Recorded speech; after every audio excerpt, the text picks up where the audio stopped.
So, you're thinking about starting a bullet journal, but you're not quite sure where to begin? Don't worry, I got you. So sit back, relax, and get ready to get educated because it is time for Bullet Journal 101. Hi, my name's Crystal. If you're new here, thank you for stopping by. And if you're returning, shout out to you for coming to see me again. On my channel, you'll find beauty and bullet journal related content, so if that is something that you're interested in, please consider subscribing. Today I wanted to give you a beginner's guide to bullet journaling, and I've broken that down into 7 parts, so let's get started.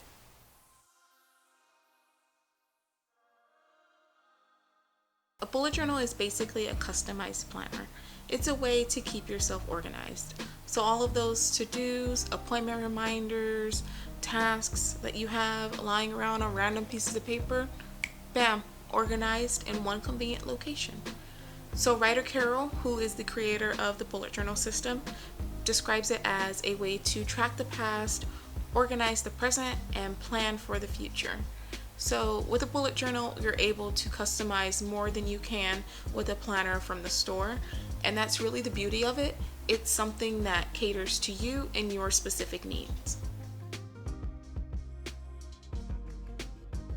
Bullet journaling has evolved so much over the years, and that's where you get all the doodles and quote pages and calligraphy. So I think the most important thing to do before starting is to establish what it is you want from your journal. Are you looking for a way to increase your productivity? Are you trying to establish new habits? Is it something that you want to use for school? Think about what you want and what you're not getting from other planners on the market. So for example, I have 2 journals. I have one for health and fitness, and I have one for personal and work related things. I use my health and fitness journal to track my measurements and health related habits like taking vitamins. I also have a meal planner, and I use it to keep a record of my workouts and what I'm eating. I use my work and personal journal to keep track of all my day-to-day tasks. I have a mood tracker. I have a habit tracker in that one as well, but for other daily habits like skincare. I have a budget tracker. At one point, I even had a dream catcher, which is a spread that I use to just keep note of the crazy dreams that I was having. I'm also really into lettering and calligraphy, and I'm trying to practice my drawing as well, so I use my bullet journal for that too. So take some time to think about what it is you want from your journal.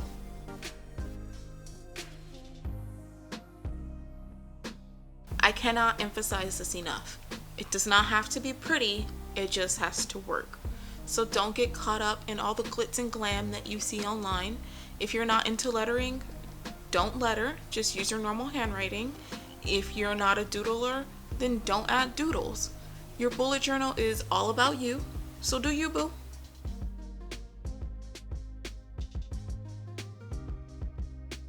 Okay, now we're getting into the nitty-gritty of it all. So there's 4 main spreads that you typically set up at the beginning of your journal, and those are your key, your index, your year at a glance, and your future log. The key shows you what each symbol in your journal means. So like a line to represent a note and an asterisk to signify something important. You can use one that you find online, or you can make your own. The index is where you write what page each new section begins on. So if January ends on page 8 and February starts on page 9, then you would put that in your index. You can also use it to make notes of any important pages that you want to remember. I personally don't use my index, so I can't really think of any good examples. But like if I did a really nice quote page or a really cool doodle that I wanted to remember, I could go and write that down in my index as well. The index is something that you'll continue to fill out as you use your journal. So if you do decide to have one and your journal does not already have a designated space for it, I would recommend saving 2 pages just to be safe. The year at a glance is pretty simple. It's your calendar.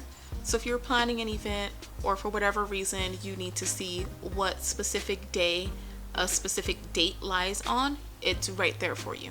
The future log, and the most important one of all of these in my opinion, is where you write down any important things that are happening in the future.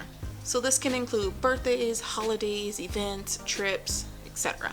So let me explain how this works. Bullet journals are typically set up on a monthly basis. So it's July, so let's say today I make plans for something in August.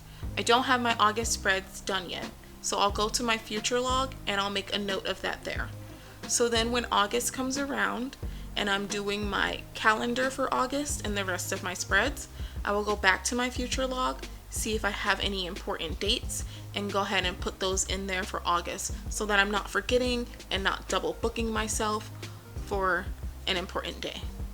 This section of beginning pages is also a great spot to put in any extra spreads that you wouldn't want to do on the monthly basis.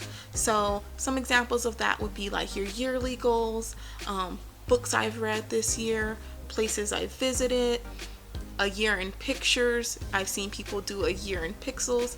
Anything like that that you wouldn't want to continue to do on a monthly basis, you can put those in the beginning of your pages. Amanda Rach Lee also puts in the very beginning of her bullet journal a grid spacing cheat sheet, which is very, very helpful for when you're making your spreads. I would recommend. So now it's on to the monthly spreads. And this does not have to be as complicated as it looks online. You honestly really only need one spread, and that's your calendar. That can be a list or it can be a 2-page spread. That just depends on how much space you need. And then from there you add your dailies. So these are any tasks, events, notes, etc. that you need to jot down for that day. So if today is Monday, I will write Monday, and then I'll write down all the things that I need to do. If something happens and I need to make a note, I'll make a note of that. If I have an event planned for that, I will use my key, use the symbol, and write what event I have for that day. And that's pretty much it. You can also choose to make weekly spreads, which are basically the same as dailies, but you have designated space for each day. This is also the section where you would add anything that you want to track or keep note of on a monthly basis. So like habit and mood trackers, meal planners, budget and sleep trackers, for my ladies, your Tom tracker, a brain dump, memories page, really anything that you can think of. You can even combine your trackers into your weekly or daily spreads. Let me know if you want to see a video on that. But yeah, that's really it. That's pretty much the setup to bullet journals.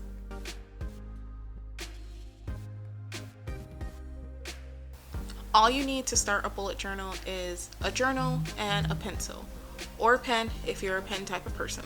Your journal can be a dot grid, line, graph, blank. It really doesn't matter. The important thing is that it's all in one place. For my recommendations, I would recommend a dot grid journal.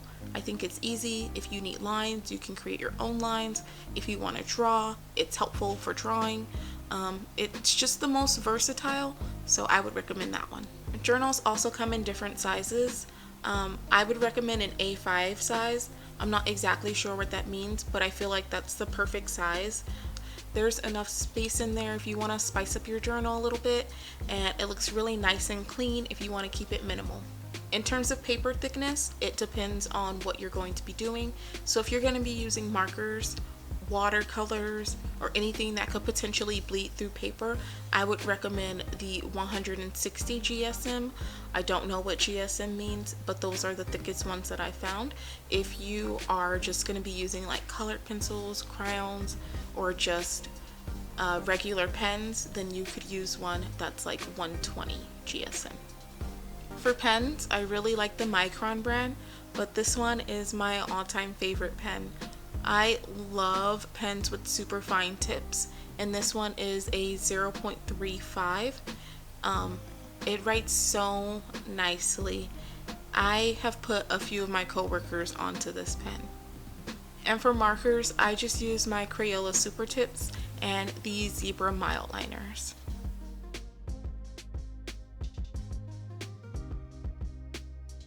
So I couldn't really think of a lot of pros and cons, but I wanted to include it anyway.